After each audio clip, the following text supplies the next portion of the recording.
மேலறை தியானம் ஜூலை மாதம் 16ஆம் தேதி வியாழக்கிழமை 2026ஆம் ஆண்டு. எழுதியிருப்பவர் ஸ்டீபன் பிரயோட்டி, கெனக்டிகட், USA. தலைப்பு: காப்பாற்றுவதற்கு இயேசு. வாசிக்க வேண்டிய வேத பகுதி மத்தேயு 14ஆம் அதிகாரம் 22ஆம் வசனம் தொடங்கி 33ஆம் வசனம் வரை. இன்றைய நாளுக்குரிய தியான வசனம் 31ஆம் சங்கீதம் 1, 2 வசனங்கள். கர்த்தாவே, உம்மை நம்பியிருக்கிறேன். நான் ஒரு காலம் வெட்கமடையாதபடி செய்யும். உமது நீதியின் நிமித்தம் என்னை விடுவியும். உமது செவியை எனக்கு சாய்த்து சீக்கிரமாய் என்னை தப்புவியும். நீர் எனக்கு பலத்த துருகமும் எனக்கு அடைக்கலமான அரணுமாயிரும். கோடை விடுமுறையில் எனது குடும்பத்தினர் ரோட் தீவில் உள்ள கடற்கரைக்கு ஒரு நாள் சிறு பயணம் போவதுண்டு. அலைகளினூடே விளையாடுவதற்கு மிகவும் சிறந்த இடமாக கருதப்படுகிறது. ஒரு நாள் வளமையிலும் பார்க்க அலைகள் பெரிதாக இருந்தன. ஒரு அலை என்னை அமிழ்த்தி போட்டது.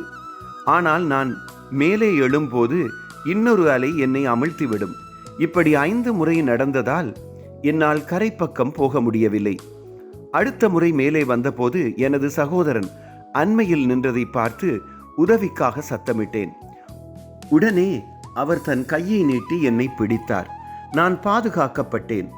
அந்த சம்பவம் இன்றைய வாசிப்பு பகுதியில் காணப்படும் கதையை நினைவுபடுத்தியது. சீடர்கள் போன படகு காற்றினால் அலைவுபட்டதால் அவர்கள் பயந்தார்கள்.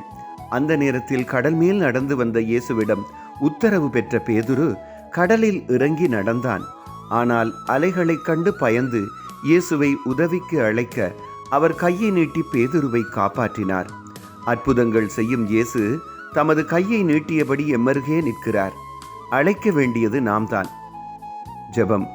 அன்பான ஆண்டவரே, நீங்கள் மட்டும் தரக்கூடிய ஆசீர்வாதங்கள், பாதுகாப்பு, சமாதானம், மகிழ்ச்சி ஆகியவற்றிற்காக நன்றி சொல்கின்றோம். நீங்களே எமது அடைக்கலம். ஆமேன்.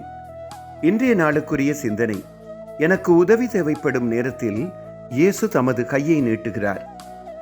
கர்த்தர் தரும் பாதுகாப்பும் சமாதானமும் இந்த நாளில் உங்கள் அனைவரோடும் கூட இருப்பதாக.